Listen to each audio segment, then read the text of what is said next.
Assalamualaikum warahmatullahi taala wabarakatuh. Bapak Ibu saudara-saudari yang saya hormati, kita lanjut pembahasan kita. Ada 25 tempat sunnah mentakhirkan solat. Yang 20 sudah kita bahas pada pertemuan yang lalu. Masuk kita kepada pembahasan yang ke-21, yaitu sunnah mentakhirkan solat karena kita menunggu jamaah agar didirikan solat berjamaah. Karena solat berjamaah ini besar fadilahnya sebagaimana yang disabdakan oleh Rasulullah sallallahu alaihi wasallam, salatul jamaati abdulu min salatin fazin bisab'i wa asrina darajat. Solat berjamaah itu adalah keutamaannya dengan solat sendiri sampai 27 derajat. Wa fi riwayatin bi khamsi wa asrina darajat. Dalam satu riwayat mengatakan ada 25 derajat. Maka oleh sebab itu pengarang Subulus Salam menjelaskan bahwa yang 27 derajat itu orang yang melaksanakannya di masjid. Kenapa ada fadilah yaitu solat di masjid, dan juga ada fadilah iktikaf. Sementara orang yang melaksanakan di balai, di manasah, maka dia mendapatkan 25 derajat. Tidak ada fadilah masjid dan juga tidak ada fadilah iktikaf. Bapak Ibu saudara-saudari yang saya hormati, yang berikutnya yang ke-21 sunnah kita mentakhirkan solat itu kalau kita sedang melaksanakan fardu kifayah. Karena orang yang meninggal itu sunnah kita mempercepat menyegerakannya untuk mengkebumikannya, sebagaimana hadis yang diriwayatkan oleh Bukhari Muslim, asri'u bil janajah, kamu segerakanlah jenazah itu untuk dikebumikan. Bapak Ibu saudara-saudari yang saya hormati, maka pada tempat segera di sini ada bermacam hukum yang kita ambil. Dalam kitab Sabilul Muhtadin ada segera wajib. Ya, segera wajib itu gimana? Kalau jenazah itu sudah membusuk, maka segerakan, itu adalah hukumnya wajib. Ada segeranya itu adalah segera sunnah. Bagaimana segera sunnah? Jenazah itu adalah tidak cepat membusuk, maka kita menyegerakannya adalah hukumnya sunnah. Bahkan kata para ulama, batas kalau ada jenazah itu tidak cepat membusuk, kalau kita mengebumikannya di malam hari, itu hukumnya makruh. Maka menyegerakan pada posisi ini karena sudah sampai pada malam hari, tidak usah kita kebumikan, tidak usah kita percepat untuk mengkebumikannya. Kalau kita tahu bahwa jenazah itu tidak cepat membusuk, maka kita tunggu, yaitu besok pagi untuk menguburkannya. Kenapa? Menguburkan pada malam hari itu hukumnya adalah makruh. Bapak Ibu saudara-saudari yang saya hormati, itu poin yang ke-22 sunnah mentakhirkan solat, yaitu karena melaksanakan fardu kifayah, yaitu mengebumikan jenazah.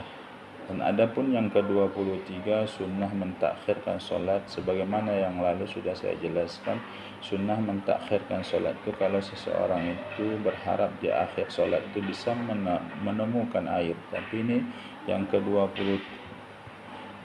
ke-23 ini adalah sunnah mentakhirkan solat. Kalau nyatanya kita takhirkan solat itu, kita bisa menemukan pakaian bagi orang yang tidak punya pakaian. Masuk waktu solat pakaiannya tidak ada yang suci, tidak ada yang bisa menutup aurat.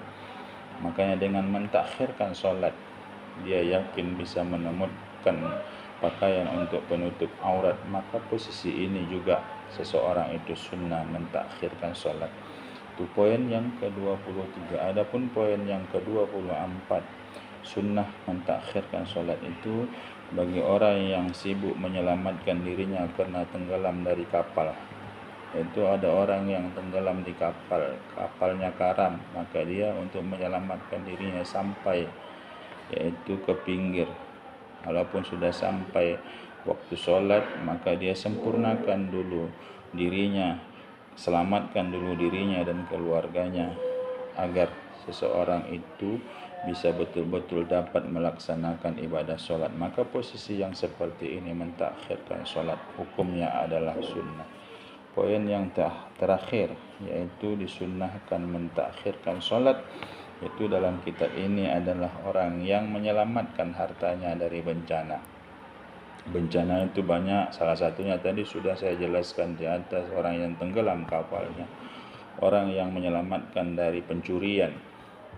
Umpamanya kalau dia meyakini hartanya itu adalah Kalau tidak dia selamatkan lebih dahulu, dia tinggalkan hartanya itu bisa dicuri orang, maka dia tutup dulu hartanya itu seperti pedagang.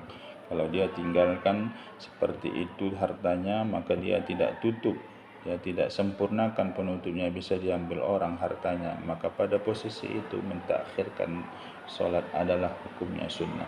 Tapi kalau dia dapat masuk waktu solat, dia langsung sembunyikan, ya tutup, dan orang tidak bisa mengambil hartanya, maka dia tidak boleh mentakhirkan solat. Maka pada posisi yang saya jelaskan tadi, orang yang setelah masuk waktu solat, kalau dia biarkan hartanya bisa hilang hartanya, maka pada posisi ini adalah sunnah bagi seseorang mentakhirkan solat. Itu kalau seorang pedagang. Kalau kita yang bukan seorang pedagang, maka kita kemungkinan kalau seandainya masuk waktu solat, kita biarkan rumah kita tidak kunci lebih dahulu, maka mengunci, yaitu rumah lebih dahulu itu akibat kunci. Mungkin kuncinya entah di mana kita letak, akhirnya kita mengakibatkan mengakhirkan solat. Maka pada posisi ini adalah sunnah hukumnya mentakhirkan solat. Bapak ibu saudara-saudari yang saya hormati, inilah 25 tempat disunnahkan mentakhirkan solat dalam kitab Taqrirus Sadidah ini. Ini aja pertemuan kita pada hari ini. Terima kasih atas segala perhatian. Mohon maaf atas segala kekurangan. Assalamualaikum warahmatullahi taala wabarakatuh.